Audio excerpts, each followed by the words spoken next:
what I like to do is I like to pre-mix some puddles of colors that are similar to the ones that I had started with, and to be sure that I keep everything in the same family of colors. And and I'm also going to tape down the edges a little bit so that it doesn't move around a whole lot.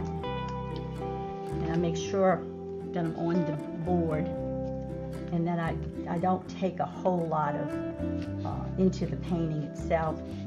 Mainly, if I use all of this, I will just come over that with a mat, just about 1/4 of an inch.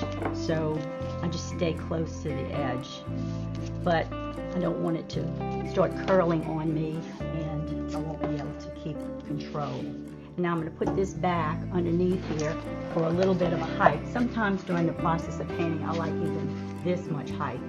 But since I'm doing a video, you wouldn't be able to see very well if I was way up here. So I'm going to try that.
Here, this shape, as you can see in my photo, is pretty dark. So generally, I don't get like a value 8 in this mid-value stage. However, I don't want to have to go back and hit this foliage up here. I want to catch the value right away. So it's going closer to a value of 8.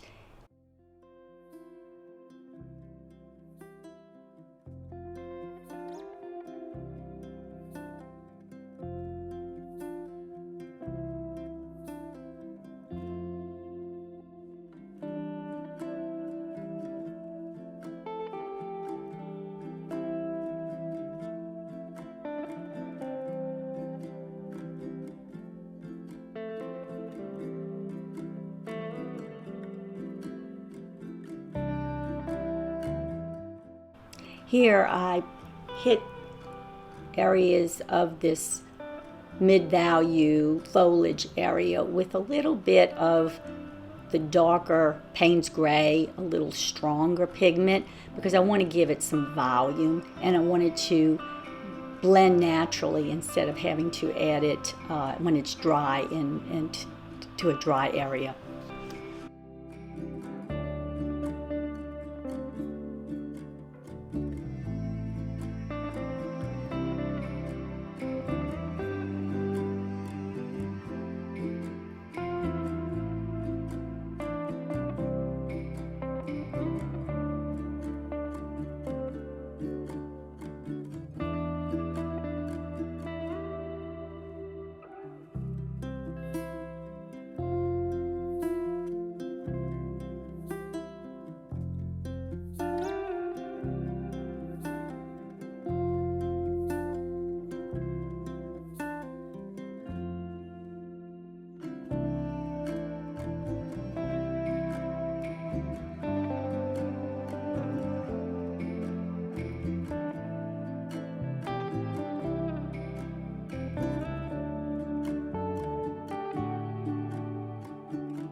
Now, I've taken a break.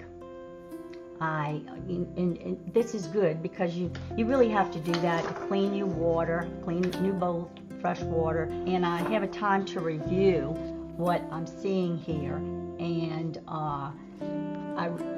what I had originally planned to do, and this is what I'm going to continue to do, is try to connect this middle value as I did my value study. You see it just connecting. Try to make it, as I go along, I will change it. This will be, a little bit more subdued in intensity. Then we're coming out and it's getting more into the sunlight, so it's getting a little stronger. And I have a good underpainting here, so when I come on top, I will be sure to leave some of this underpainting to be my lights in my mid-value shade. Blue, that Payne's Gray blue, that's very thick, so I'm going to add just a teeny bit of water to it. But this is a time that we're not going to be having a lot of water on here, so you've got to get the right water combination. Now, as I go to change the blue, the Payne's Gray blue, I'm going to rinse it off in my water, touch my sponge, and then go into another color, which would be the gold. I'm going to tip a little bit more in the water and come back and get some more in there. Now, this area right here is pretty much very similar to this area, so I'm going to be watching this and putting it not as big as that part. Now, as I need to, I'll just add some more paint and color and all things like that.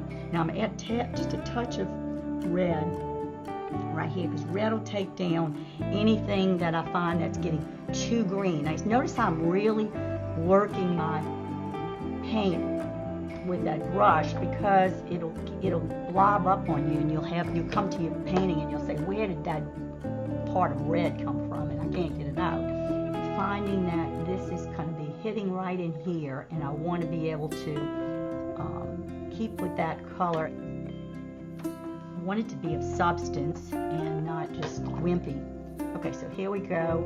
I'm going to pick up, I just kind of swish around, and I touch this up here, and I see if that is what I want, and it's close, but it's still too cool, and so I'm going to add some more warmth to it. It's not showing up. There we go. And as I'm coming in this area right in here, I want to really hit with maybe the raw sienna. Get a little bit stronger in that.